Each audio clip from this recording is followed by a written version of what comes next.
Hello there, and welcome to Let's Talk About. I'm your host, Caffeinated Katie, and this is where I talk about stuff. So today, let's talk about AVP, or Alien vs. Predator. First, some background. Alien vs. Predator started out as a comic book series in 1990, and later that same year, in Predator 2, we see an alien skull in a Predator trophy case. Fans didn't know if this was a nod to the comic or an indication of something to come. Enter Paul W.S. Anderson of Event Horizon and Resident Evil fame.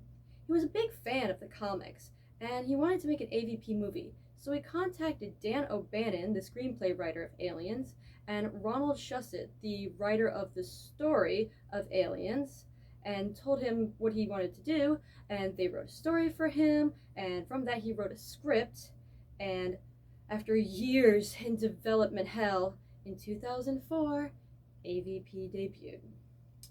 Now, some personal background. I saw this movie when I was 16, and I lost my shit. I even made my own AVP comics. Yeah, they're terrible. But seriously, this movie gets a lot of shit. Is it justified? Well, I went back and watched the movie objectively, and so it starts with a Wayland Industries satellite discovering an ancient pyramid 2,000 feet below the ice in Antarctica because of a sudden massive heat signature. There isn't anything in Sector 14. There is now.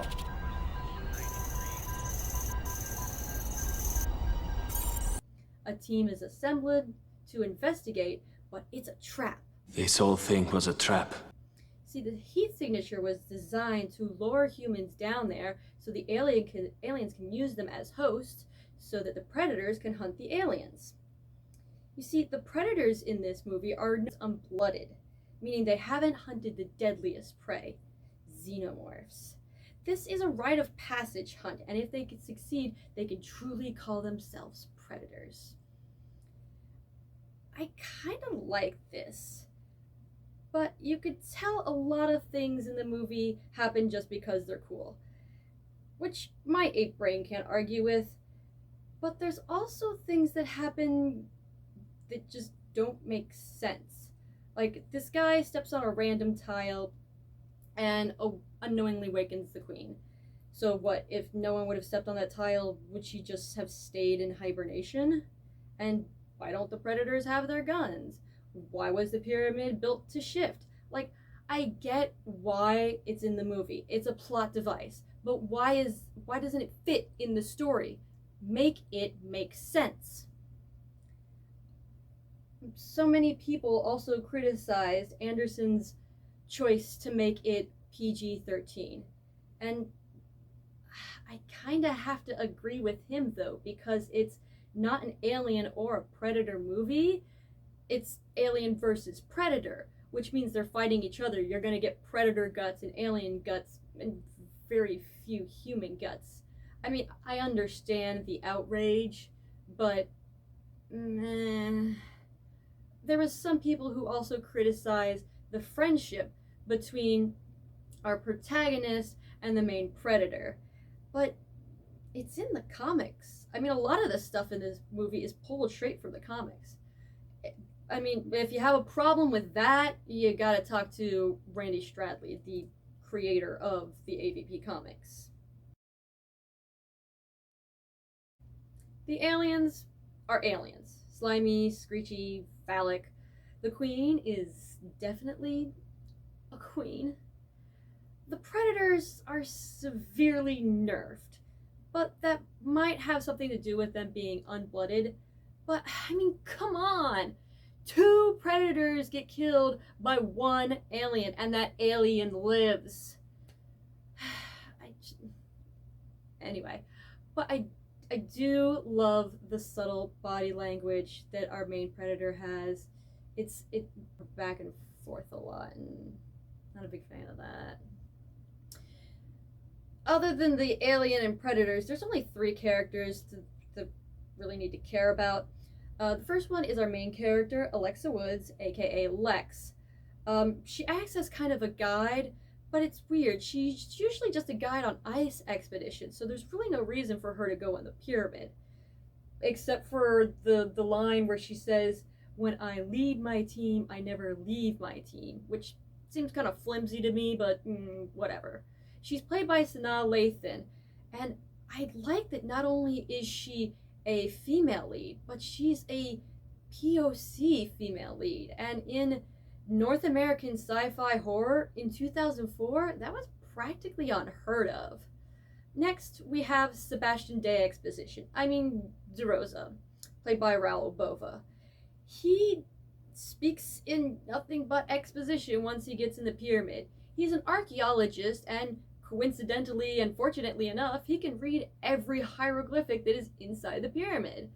And it seems kind of weird that he has so much knowledge on the pyramid sometimes, but other times it's not so forced. It flows freely and it makes sense. Last, but certainly not least, we have Charles Whalen, played by Lance Hendrickson. Yes, that Lance Hendrickson. He's the head of Whalen Industries, and he believes that this discovery will be his legacy.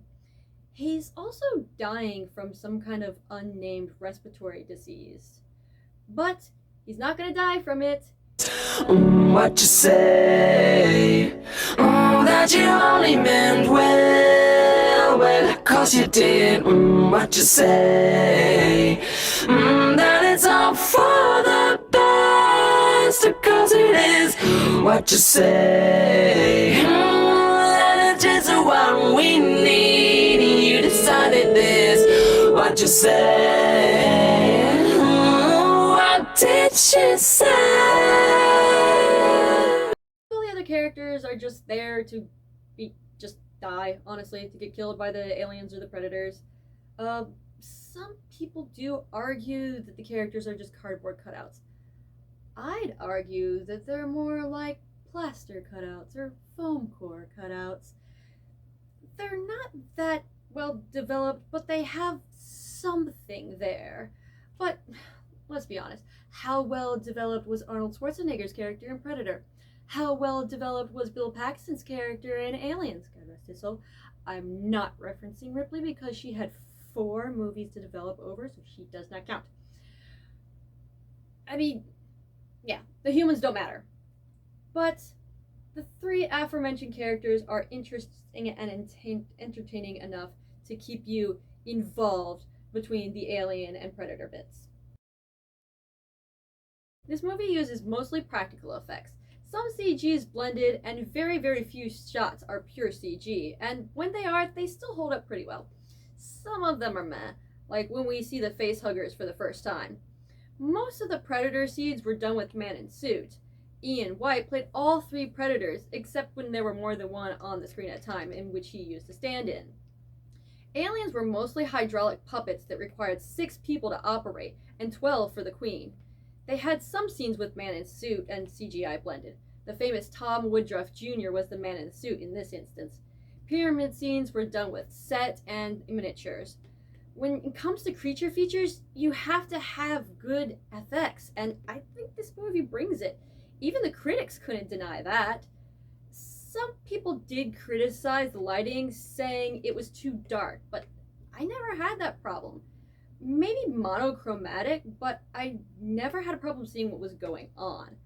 The dark background really makes the predator blood pop, like blacklight sensitive paint. I also noticed some people criticizing the editing. It can be kind of jarring. If you've seen the movie, you know what I'm talking about. Kind of like it goes from like a soft scene to just suddenly something really loud. The FX and the visuals in this is what really makes the movie in my eyes. It has some really great action scenes, especially in the final battle. I knew it when I saw it in theaters, and I know it now. It's not a masterpiece, but it doesn't have to be. It's Kong versus Godzilla. It's Freddy versus Jason. It's Alien versus Predator. And it's cinematic junk food, and I fucking love it. Anderson is an Alien fanboy, and it shows. There's little fan service hidden, or not so hidden, throughout the whole movie. There was so much that I didn't even catch all of it until I looked it up on IMDb and all of it was listed there. He was approached to make Alien Resurrection, but he couldn't because he was already doing Event Horizon at the time.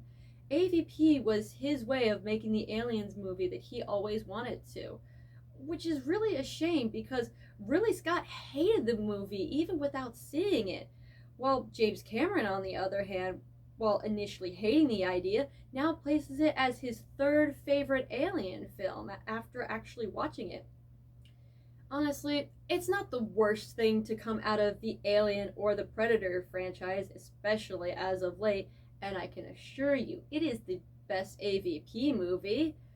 Could it have been executed better? Sure. But with only having 2.5 months to film and 4 months to do post-production, it's not bad. And bringing in 170 mil on a 70 mil per budget? Not bad. If you're craving more blood and more monster fights, there's games, novels, and the aforementioned comic books. And who knows, maybe one day someone will come along and remake AVP the way they remade Mortal Kombat. So, if you like this video, like, comment, subscribe, share it with your friends.